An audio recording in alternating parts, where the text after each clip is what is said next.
So today's event will include an overview of some of the initial research involved in the first South Asian Licentiates project. It'll involve reflections on personal experience, there will be some discussion, and we'll open up to the audience for questions as well. So to give a little introduction to this event, this is part of a Reframed series which aims to explore our heritage from different perspectives, often revealing and examining issues of inequality. These are informal events designed to encourage discussion and to point to the direction of new approaches in how we do heritage at the college.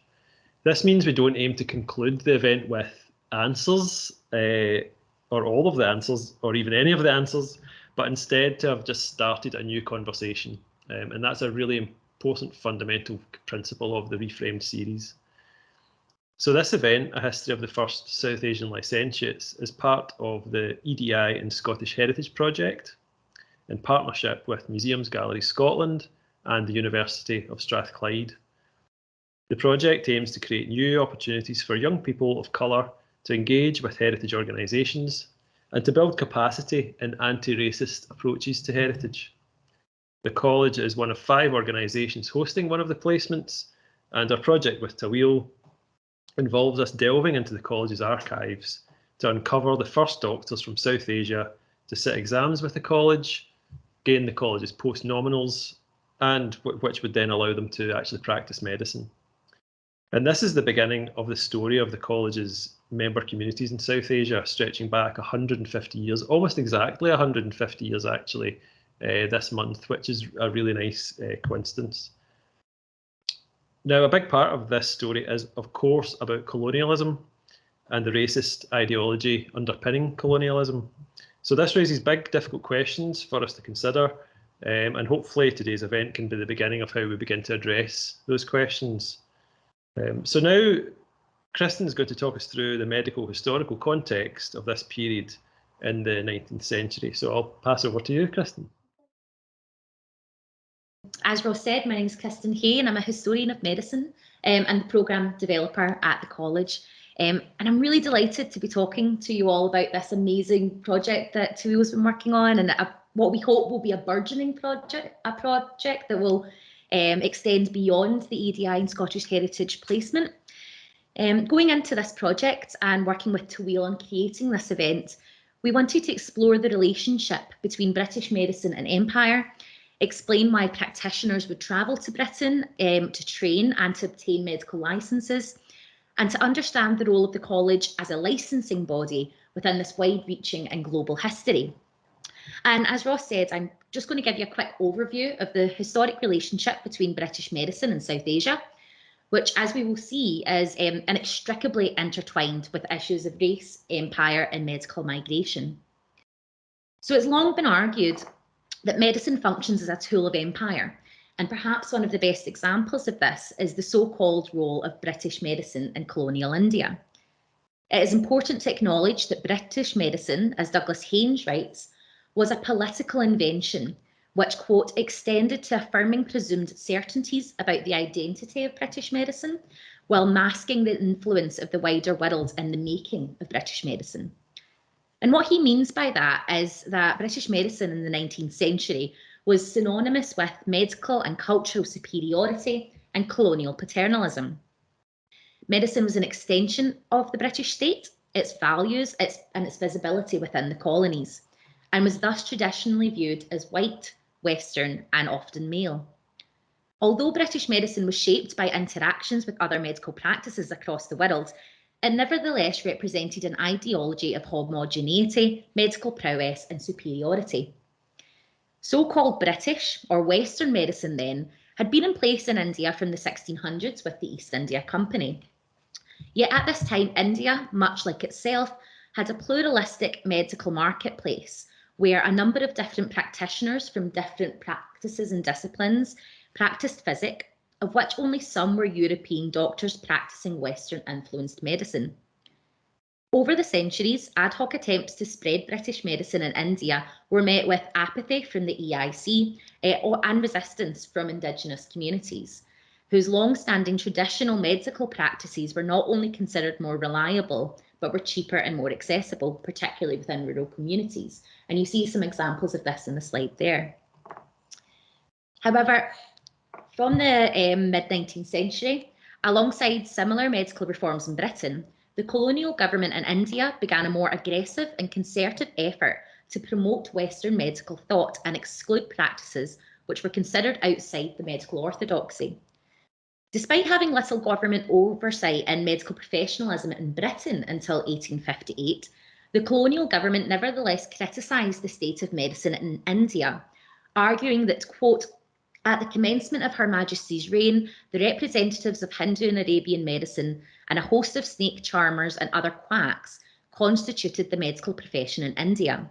These men were taught by a system of apprenticeship and the traditions and tricks of ancient practice, and they slavishly and ignorantly followed. So this quote clearly positioned British taught medicine as superior to traditional medical practices, which had been in place in India for centuries alongside Western practices prior to the 1800s. It also utilised racial tropes to position Indian practices as primitive and remedial. Yet at this crucial juncture in Britain's imperial expansion, they'd taken over the British administration in India from 1857. This quote also highlights the potential of medicine in advancing empire structurally, ideologically, and culturally. Indeed, by the end of the 19th century, British practitioners would exalt the ways in which, quote, rational medicine, introduced by the English, had gradually displaced the older systems in many parts, and how by the aid of medical education now offered to the natives, this process was continuing in others. Consequently, they also argued that the, quote, prosperity of empire, end quote, was influenced in no small way by the medical services of India, which have contributed materially to the success of Britain's benevolent rule, quote unquote. So within this context of growing imperial rule throughout the British Empire, native medical students found themselves increasingly encouraged to practice Western medicine and train at government-sponsored colleges. However, graduates of these schools were often limited by British legislation, which placed Indigenous practitioners in an explicitly subordinate position to British-trained and British-born practitioners arriving from Europe. From the mid-19th century onwards, more and more white European practitioners were venturing into the colonies to practice medicine and manage what was considered to be a surplus of medical personnel domestically, that is within the UK. And as the so-called capital of empire, colonial India was an attractive site for British practitioners to quickly gain more superior posts that most Indigenous practitioners were excluded from. Their efforts were supported by the Medical Act of 1858, which also impacted local health workers from practicing medicine and progressing in their career within their own native countries. It created the Medical Register, which meant that graduates from the colonies who were not registered with the GMC in Britain could not apply to medical positions within the British government in India, and so were unlikely to gain senior positions in hospitals, thus maintaining their subordinate status and preventing them from entering the, quote, superior medical service. Civil service positions in colonial India were almost exclusively held by white Europeans, which extended to the Indian medical service, whose practitioners were only recruited from London. Thus, native practitioners were left with little option than to partake in the subordinate Indian medical division or work in the provinces for a limited wage. And it is here that the rationale for medical migration by South Asian practitioners becomes clear. The imposed superiority of British medical education, licensing and practice created a two-tiered system wherein Indian practitioners could not progress in their career without registration to the GMC and strong links to British practices. All the while, they continued to be overtaken by white European practitioners exploiting the opportunities within their native countries. Thus, it became almost necessary for their careers to obtain a medical licence in Britain, even if their intention was to practice at home. Now, unlike women who were excluded from the medical register in 1858 on account of their gender, there was no explicit barrier preventing international practitioners nor people of colour from studying and obtaining licences in Britain. Yet the universities and medical colleges were selective in the education that they accepted. And in the case of India, only those who were taught in the Western practices by government-sponsored schools were considered eligible to sit the examinations necessary for medical licensing. Thus, prospective medical practitioners from South Asia had two pathways to obtain a medical license in mid-19th century Britain. They could obtain a medical degree from one of the universities and obtain the title of doctor, thereby granting them a right to practice, or they could sit the licentiates exams held by the Royal Colleges, including us, the then titled Faculty of Physicians and Surgeons of Glasgow. The latter accepted external education, such as teaching from the Calcutta Medical College, as proof of entry for the licentiates exam, and so were the simpler way for practitioners from the colonies to obtain their licence without repeating their medical education. So having obtained a medical licence and registering to the British Medical Register, which interestingly is sometimes called the Imperial Medical Register, but rarely, except in times of political convenience, Indian-born practitioners could, in theory, practice medicine, quote, anywhere the Union Jack flew, unquote, without distinction, and could apply for positions within the superior Indian medical service. Interestingly, though, few did. As Haynes notes, between 1855 and 1914, only 55 Indian doctors joined the IMS, again speaking to the implicit racial hierarchy within imperial medical practices and the institutional barriers faced by Indigenous practitioners in the British Empire. As we shall see, some practitioners set up practice in Britain, while most returned home and tried to gain more senior employment in provincial hospitals.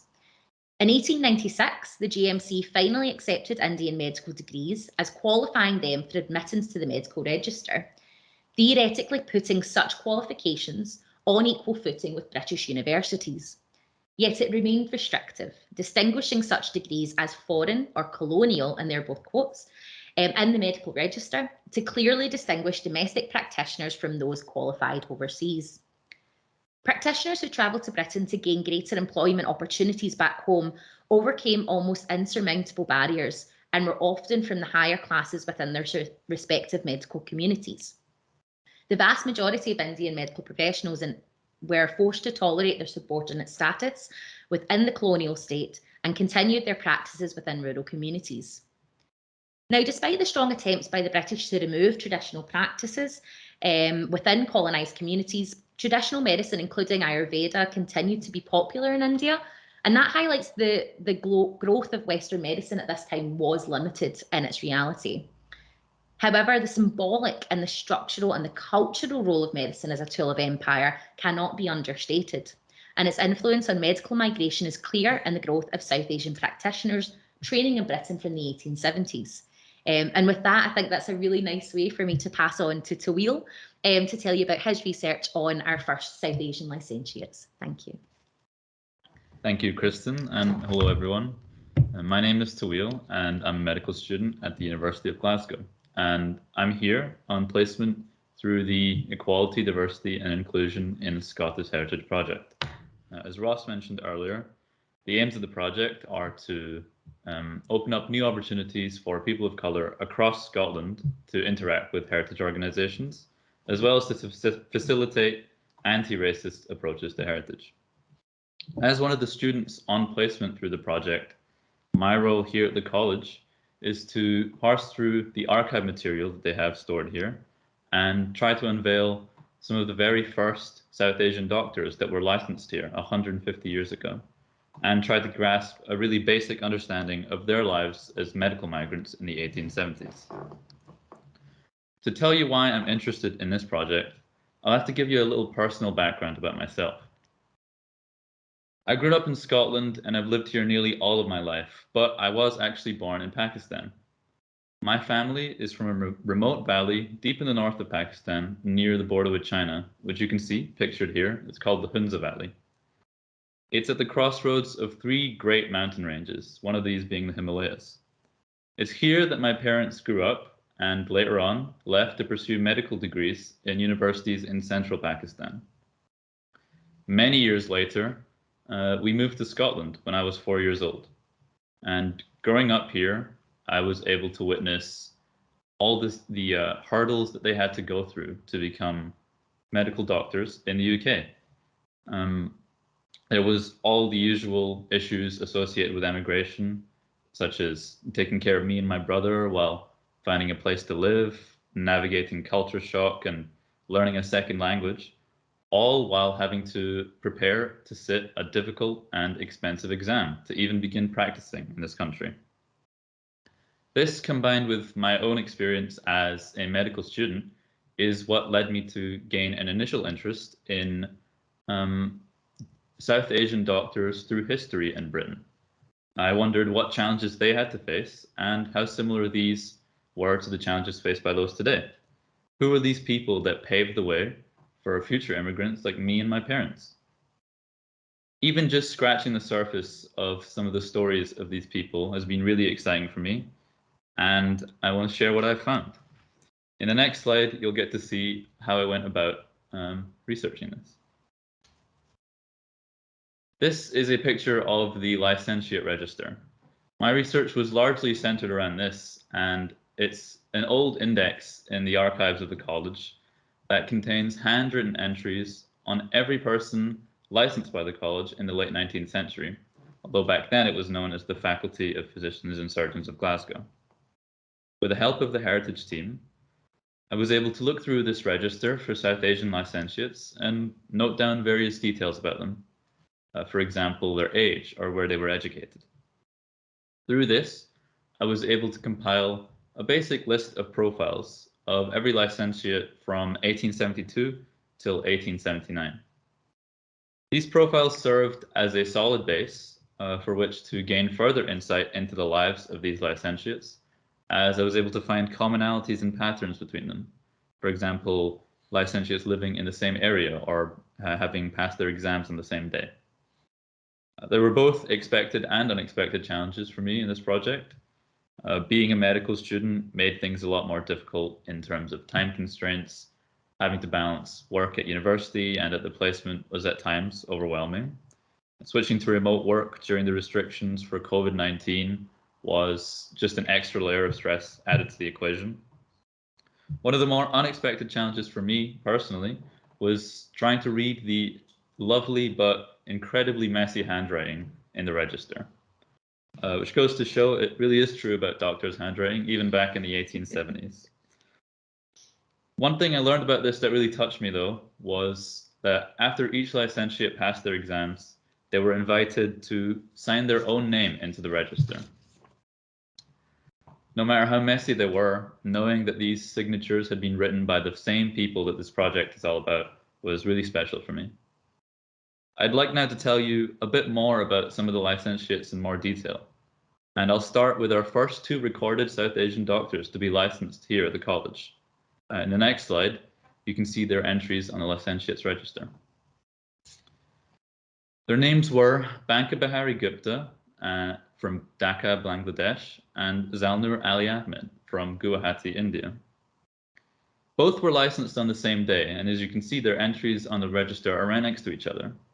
And this suggests to me that perhaps they knew each other, or at least that they had met one another. And it makes me wonder, was it by coincidence that their names are right next to each other, or was this on purpose? They both moved to London afterwards and actually lived really close to each other in the same area of London, near Regent's Park. And in fact, a lot of the licentiates that I've been looking at lived in this area. I'm not certain on the reason why, but a couple ideas might be perhaps that there was a concentrated community of South Asians living in this area, and that's why they chose to live there. Or because of the close proximity of the Royal College of Physicians in London, maybe there were a lot of doctors that chose to live in that area. 4 of the licentiates on the register who also moved to London, Kaikusru, Adilji, Hormasji, and Kuverji, all got their medical education in Bombay, what is now known as Mumbai. And they all received their licenses on the same day. They all were of similar ages. 3 of them were 23 and 1 of them was 24. And because of this, I think it's really probable that they were all in the same cohort at university. This perhaps means that maybe they knew each other and they traveled as a group of friends to Glasgow or even to London. Many of the licentiates were educated in Calcutta or Bombay. However, Zalnur Ali Ahmed actually studied from both the University of Calcutta and the University of Glasgow, earning an MB and an MD from the latter. He earned his MB here at Glasgow when he was 23, which means he must have moved here at quite a young age. This is actually a common thread through all of the licentiates. They were all in their 20s, none of them older than 26. After living in London for some time, Zalnur left to join the Indian Medical Service, which Kristen had talked about earlier. It was the medical service branch of the Indian military under British rule at that time. He had what seems like a long and storied career there. He took part in several military campaigns and earned medals. In fact, he even served during World War I. I think Zalnur is a perfect example of the type of people that have been forgotten by history. Many South Asians served during World War I, but their experiences never seem to have been recounted or appreciated in the measure that they should be. It brings up for me as well the issue of the colonialist ventures that Britain partook in with its own Indian military. It's unclear to me whether Zalnur and others like him truly wish to be part of the colonial military complex, or whether they simply joined the military as they had no other means of achieving a post of seniority within the medical field in India.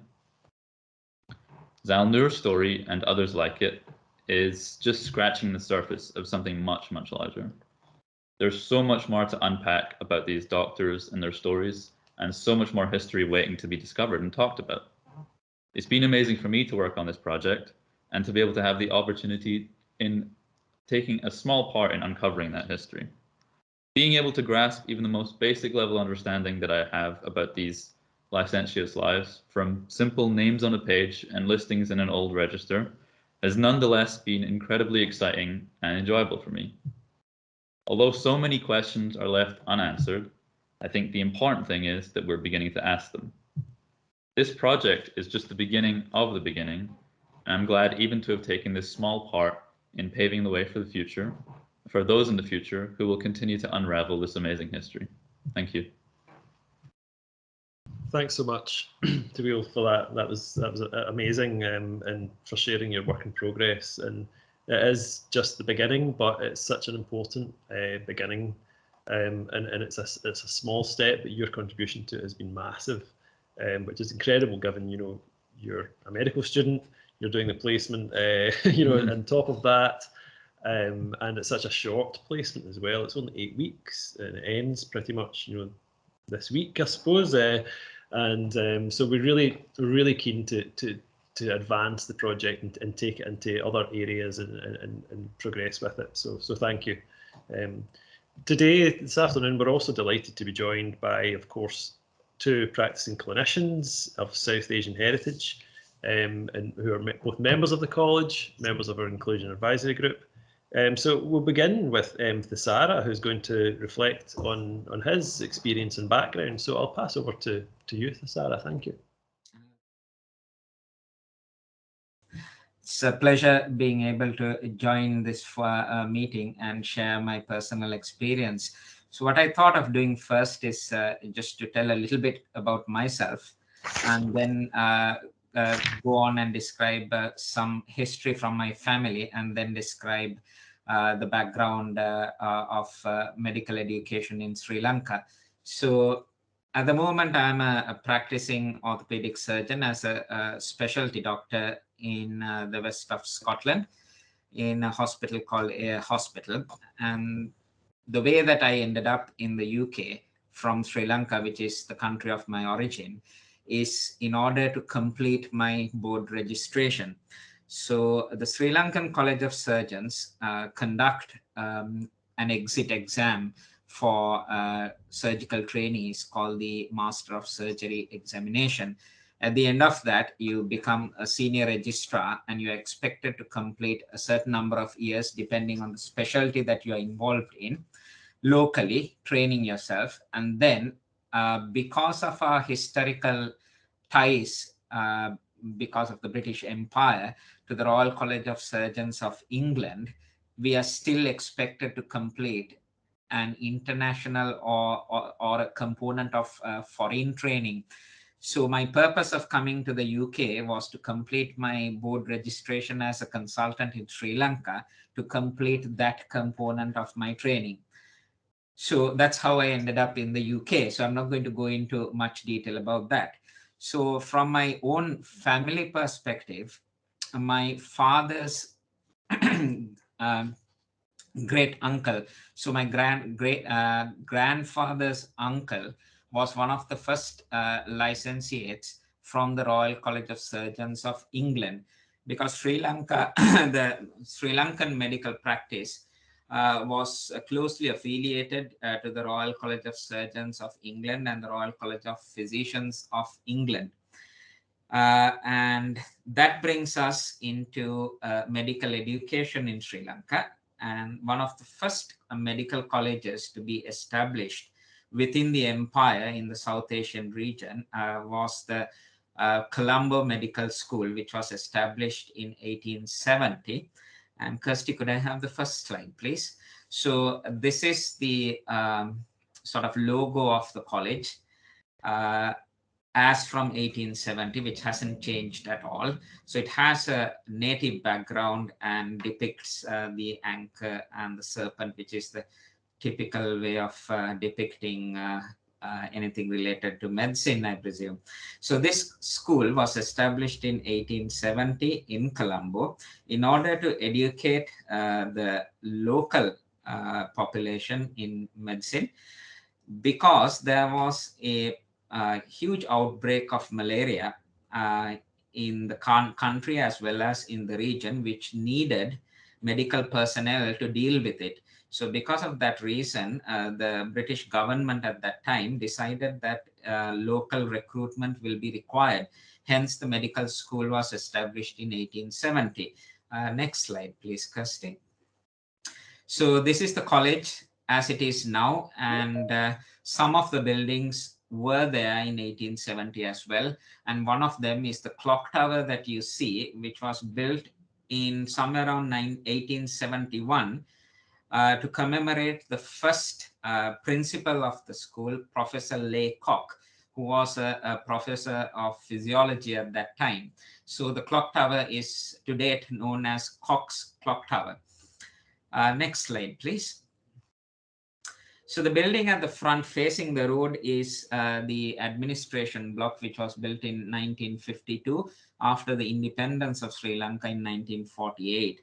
The building on the side, onto your right-hand side where my cursor is the pathology department and the biochemistry department, which was built earlier than that in the early 1900s. Next slide, please. So this is a lecture theatre which is used to date in the Colombo Medical School, which is now known as the Faculty of Medicine of the University of Colombo. And this lecture theatre is still maintained in its original form. You can see the ceramic dissection table where human cadavers were dissected, and students would sit in this sort of area and observe the dissections being carried out. To date, this lecture theatre is used for teaching histology, just to keep the occupancy of the theatre going. So I learned histology in this lecture theatre. Next slide, please. So this is the courtyard of the Colombo Medical School. So what you see here is the forensic medicine and pharmacology departments, which is also one of the very old buildings of the Colombo Medical School. Next slide, please. So this is one of the first hospitals, government hospitals established by the British Empire in the South Asian region. And this is the first building of that hospital, built in 1870, which is now part of the National Hospital of Sri Lanka, which is the end referral center for the whole country. The whole hospital spans 470 acres, but this building is still being maintained. When I was a house officer in this hospital, the house officer residencies were located in this building, and that window represents the window to my room. So I had access to this nice balcony after a hard day's work through this window. So I have fond memories of this building. It's allegedly occupied by non-living ghosts, but I haven't had that experience myself. So this is a view of the National Hospital of Sri Lanka, then known as the General Hospital of Sri Lanka, established along with the medical school in 1870. Next slide, please. This is a building built by Sir Charles Henry de Soisa, who was a well-known philanthropist in Sri Lanka and one of the first South Asians to own a ship. He was a coffee planter who later became a tea planter and a very wealthy person who owned a lot of land in Colombo, the then capital of Sri Lanka. He built this of his own money to commemorate the jubilee of Empress Victoria, as she was known in our part of the world. She was Queen Victoria to the British, but Empress Victoria to the Indians and the South Asian region. So this was built to commemorate her jubilee, and it's to date known as the Victoria Memorial Building. And this building houses some of the old operating theatres in the National Hospital. So in this area, in the ground floor, there's a huge orthopedic theatre which I have operated in, and on either side there are two big vascular operating theatres which are still being used. The building inside is very modern, but the Sri Lankan government has maintained the outside in its original form. I think that's the end of my slide presentation, but I think out of necessity, the British Empire recruited students into medical school because of various tropical diseases and epidemics that sprang out. And that has influenced South Asian doctors to start learning so-called Western medicine. And because of the historical links established with the colleges here in the UK, most of them had to come to the UK in order to complete their training and obtain their licenses. So that was one of the major reasons for Sri Lankan doctors to come to the UK. Right, that brings me to the end of my bit of the presentation. So thank you for listening. Thank you so much, Sarah. It was amazing, and really appreciate you sharing your experience and your interest and knowledge of Sri Lankan medical heritage. It's a really important part of the story, the connections between the college, this college, and Sri Lankan medicine, and also the other Royal Colleges, as you mentioned as well. It's very much a cross-college history across the UK in terms of that connection with colonial South Asia. So thank you very, very much. So yeah, I'm going to kind of move over to Kevin and just, ask a few things, Kevin, of you in terms of, if you could tell us a bit about your pathway into medicine and what way your heritage and background shaped your experience, maybe. So essentially, I grew up in Mauritius, and then my path was a bit unusual in that usually Mauritian graduates tend to train overseas and then tend to come back to work in Mauritius. So I did it the other way around. So I trained at the local medical school, and when I sat for the PLAB 1, which is the Professional and Linguistic Assessment Board Part 1, so the theory test. So I came to London, and then the idea was, I was not quite sure as to whether I was going to New Zealand, and then things changed, and I decided to sit, for the PLAB 2, which is the practical part of the exam prior to getting a license with the GMC. So I did that. I remember at the time I was doing my foundation training back in Mauritius, so leave was fairly difficult to obtain. So in essence, I had to, I literally had to work and keep practicing at home, and then, and came to sit for the exam. I was told that this was going to be very difficult, in that most people, they take like 2 weeks and do a course and, train together prior to sitting for the exam. But I was lucky enough, to get through. So once I obtained my registration with GMC, I I started locoming. Initially, I must say I've been around the UK. So I started in Grimsby at the Diana Princess of Wales Hospital. I've worked in Northern Ireland, and then I moved to the Northwest, which is where I am at the moment. Currently, in medicine. I was lucky enough to be able to gain access to to be a member of the trainees committee at the college.